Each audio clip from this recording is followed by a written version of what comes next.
programa Você Pode Ser Feliz, e eu tenho essa certeza, e você também deve ter essa certeza. E saber esperar é também se tornar feliz. Sabe por quê? Porque quando a gente sabe esperar, a gente se torna uma pessoa mais paciente, mais perseverante.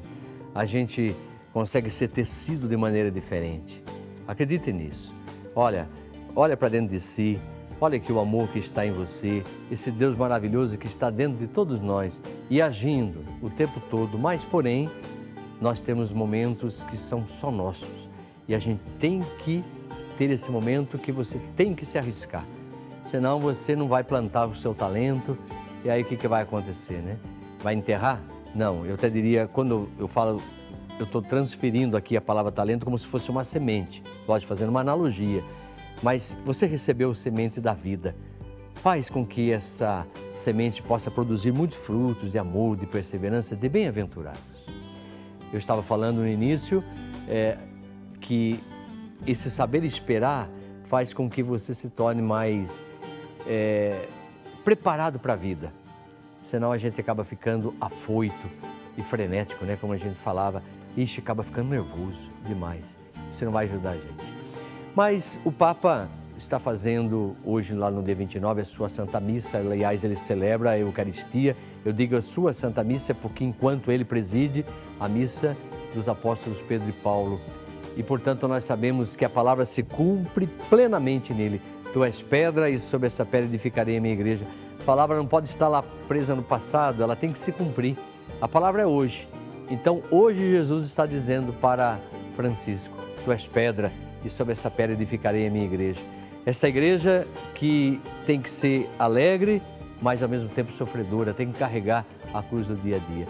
O Papa lançou no seu Twitter uma fala que eu gostaria de colocar para vocês e que eu vou me aproximar um pouquinho aqui para poder ler. Senhor, repete hoje a cada pastor, siga-me, apesar das dificuldades, siga-me no anúncio do Evangelho a todos. Que maravilha!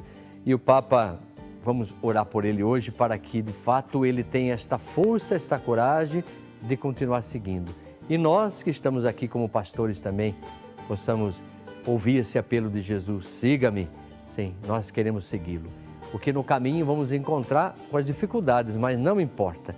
Não estamos seguindo Jesus, como dizia no Evangelho, porque queremos toca nem ninho, não vamos porque não acreditamos em certas situações. Por exemplo, lembra que o Evangelho dizia, eu não tenho toca, não tenho ninho, porque quem tem toca são as raposas, quem tem ninho são os passarinhos, eu não tenho nada disso. Outro dizia, quando ele falava, segue-me, eu vou enterrar meu pai. Não, deixe que os mortos enterrem seus pais, nós não celebramos a morte, celebramos a vida. E se nós não formos capazes de deixar, entre aspas, por algum momento, pai, mãe e assim por diante, para poder seguir Jesus, deixar é um momento só, porque depois quando a gente volta com outra qualidade de amor. Aí eu amo meu pai, amo minha mãe, amo meus filhos, amo minha esposa, e assim vai, é diferente. Bem, mas vamos conversar agora com a Débora Corigliano. Por favor, seja bem-vinda em nosso meio. Bom dia. Bom dia, Padre. Deus abençoe, viu? Muito obrigada. Obrigado porque aceitou o convite e a gente fica muito feliz.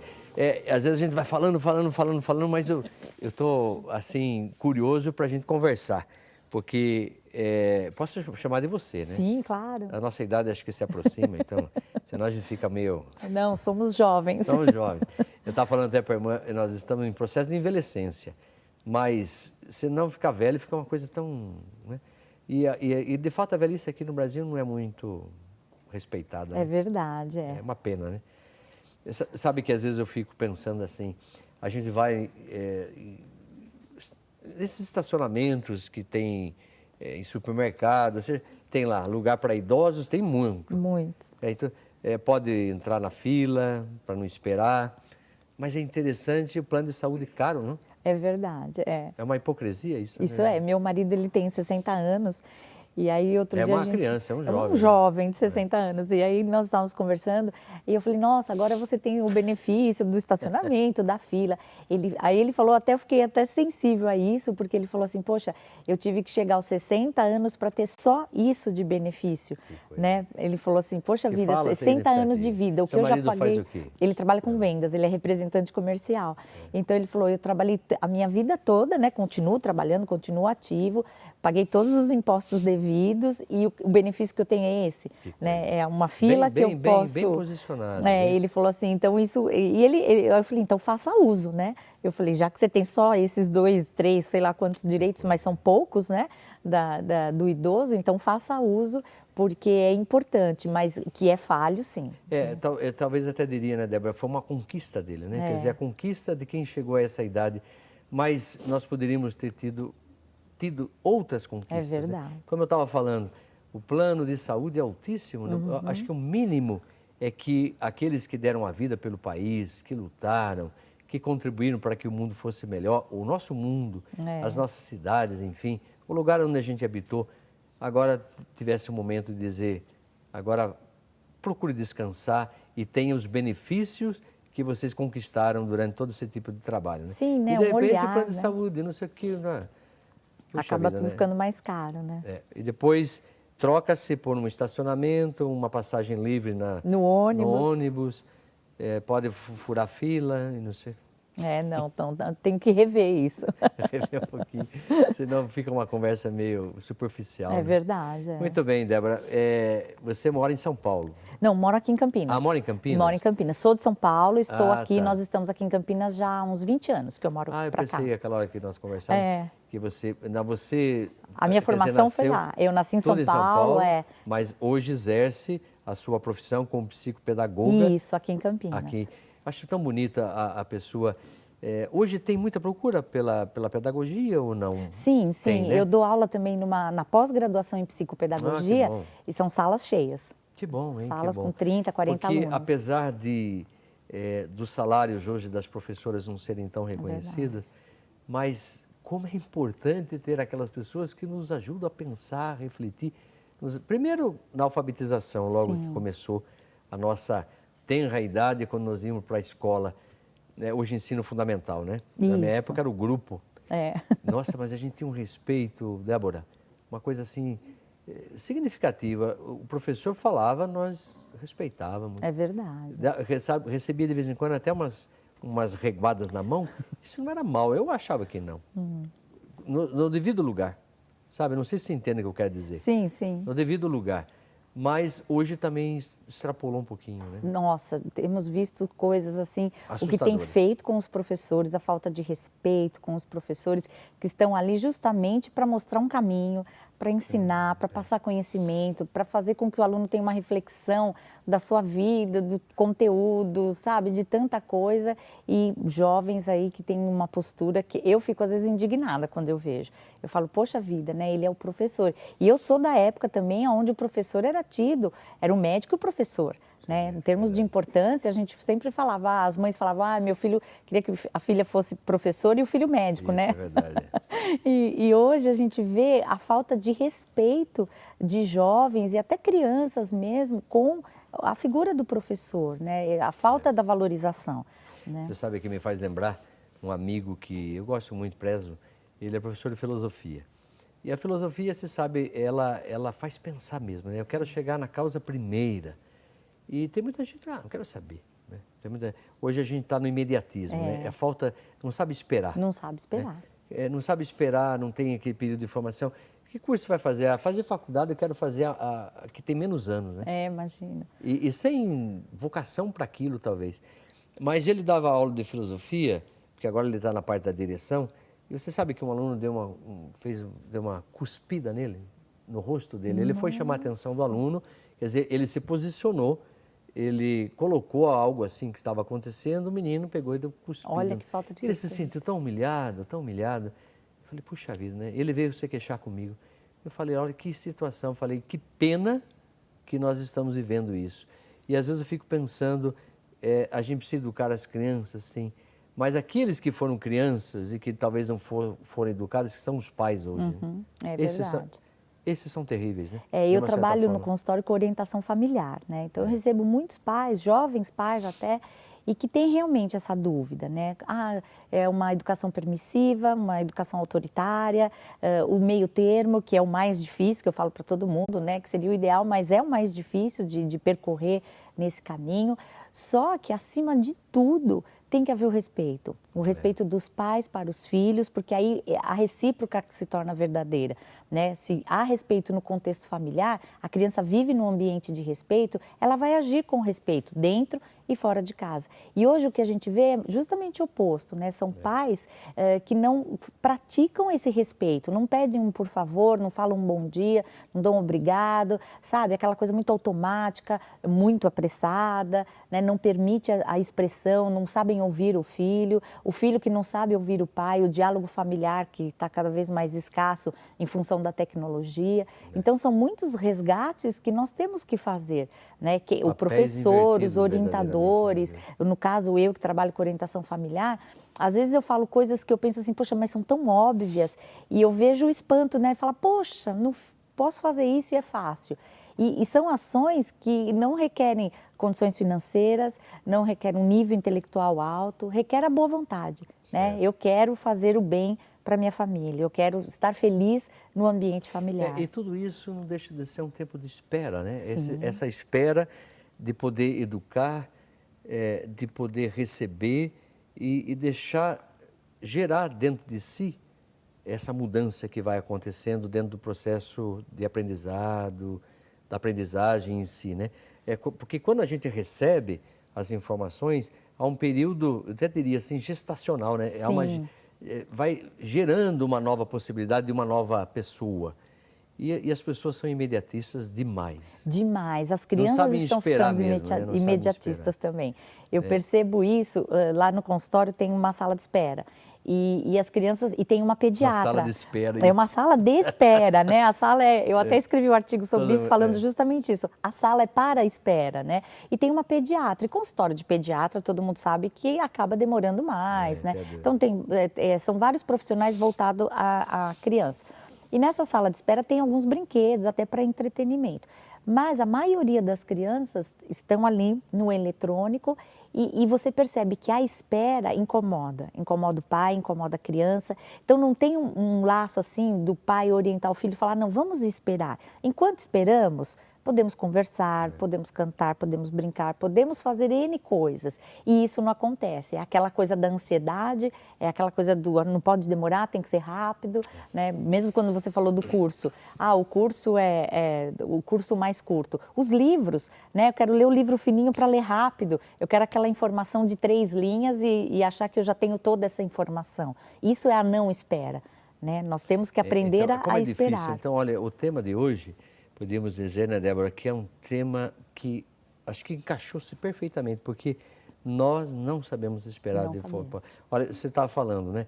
De repente eu vou no consultório, estou numa sala de espera e eu não sei me comportar como tal. Sim. Né? Primeiro porque eu estou me sentindo agredido pelo horário. Esse médico ou essa psicopedagoga não está me atendendo no horário, sei lá, né? Você ainda tem horário certinho? Certinho, é fechado. Como, né? O psicopedagoga, a gente sabe disso, como também o psicólogo, ele tem horário fechado. Mas diríamos o médico, mas de repente tem alguém, ele não se posiciona no lugar de alguém que está lá e que talvez está no momento de angústia, a gente não se postura no lugar do outro, né? É uma sociedade egocentrista, voltada só para si, né? E não se abre para o outro. E o que a gente pode fazer, sabe? O importante é assim, o que a gente pode fazer no período da espera, né? Eu adquiri algumas práticas pessoais, até porque sou uma pessoa ansiosa mesmo, né? Tomo os florais para acalmar, porque tenho isso. E eu adquiri algumas práticas até para entender essa espera, né? Uma espera no trânsito, uma espera, sei lá, num banco, numa fila, alguma coisa assim.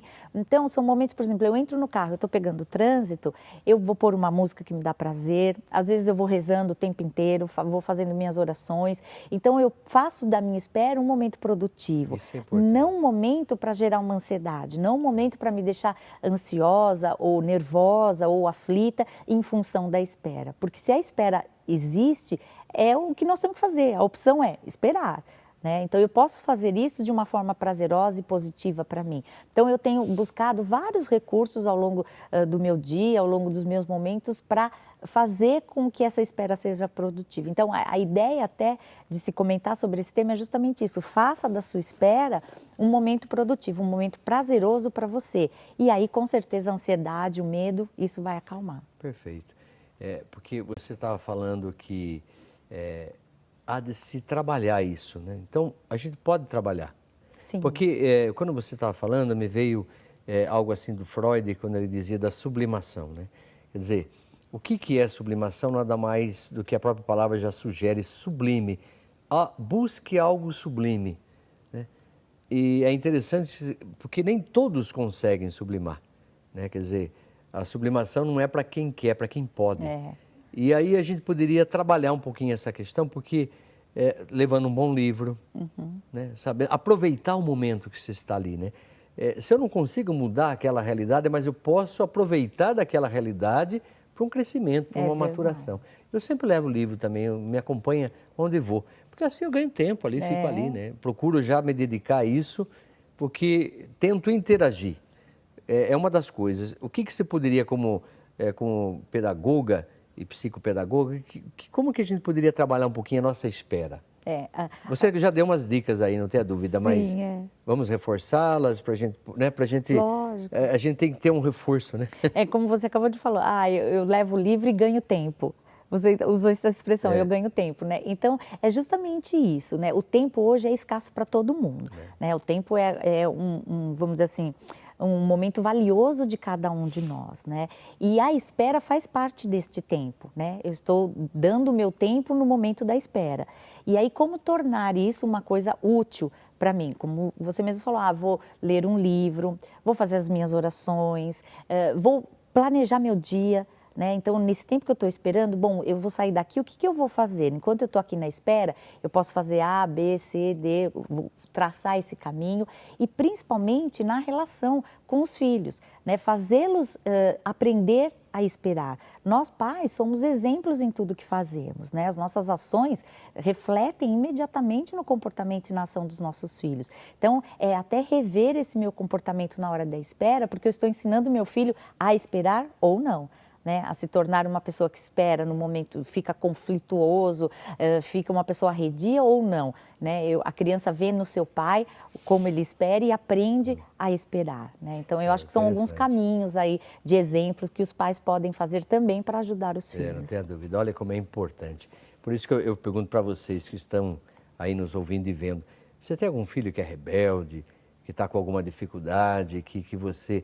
E acaba tornando até agressivo, né? Para com você, para com, sei lá, o esposo ou a esposa. E agressivo também com os irmãos, sei lá. Dá seu testemunho, faça uma pergunta. Estamos aqui. Vamos aproveitar a presença da Débora, que é psicopedagoga, e aí vamos tirar dela toda essa sabedoria e essa facilidade que ela tem de se expressar, porque nós estamos aqui em fase de formação. Tem muita gente, sabe, Débora, que quer ficar livre dos problemas e não quer ressignificá-los, né? Quer dizer, não quer trabalhar o problema. Quero ficar livre desse problema. Eu tenho um filho assim, assim, assim, mas espera um pouquinho. Não é algo mágico, né, matemático, que a gente faz isso e... Não, é toda essa paciência que não é muito fácil. Uma coisa que eu sempre falo é assim, não falar do problema, não trabalhar o problema, não é sinal de que ele vai deixar de existir. Né? Colocar de lado, ele não vai deixar de existir, muito pelo contrário, às vezes ele vai até crescer e transformar num problema maior. Você sabe que o Jean Vanier fala isso, o Jean Vanier é fundador da Arca, e eu sempre friso aqui, nunca fuja do problema, porque a solução está no problema. É verdade, Se você foge, você está contemporizando, né? Você está fugindo totalmente da solução. É verdade. Traga à tona. Traga à tona, converse sobre o problema, seja ele qual for, qual situações, porque assim, às vezes a palavra do outro te traz um start, uma luz que você fala, nossa, não pensei nisso. Né? A semana passada mesmo conversando com um casal na orientação familiar, e o pai chegou bem assim, sabe, não, eu sou assim, na minha casa tem que ser assim, e bravo, sabe, se intitulou até sendo um leão. Ele falou, não, na minha casa eu sou um leão. E aí nós fomos conversando nesse primeiro atendimento, aí a semana seguinte eu falei, olha, volte, pratique algumas coisas, dê algumas dicas e volte. Aí na semana seguinte, quando ele voltou, ele falou, olha, Débora, Ele falou, por isso que a fala de um profissional acaba até mudando o meu olhar. Ele fez assim, a sua fala mudou o meu olhar. Que bom. Deixei de ser o leão. A frase dele foi essa, né? Ele falou assim, olhei para minha filha com outros olhos e a recíproca foi tão verdadeira porque já mudou o comportamento em casa. Eu falei, olha, tá vendo como um olhar, sabe, a resolver o problema, né? Isso. Participar e resolver e ver que está funcionando, sabe? Olha, tive uma atitude e a resposta foi positiva. Que beleza. Isso então vale muito investir na família, isso. Né? Nós vamos fazer um pequeno break. Você pode interagir com a gente, 0 operadora 19 3871 9620, e vamos conversar com a Débora e pedir todas a sua força, da sua sabedoria, para que ela possa nos iluminar e aí você possa ter uma família mais saudável, mais alegre. E sendo feliz, lógico, acima de tudo. Voltamos em seguida.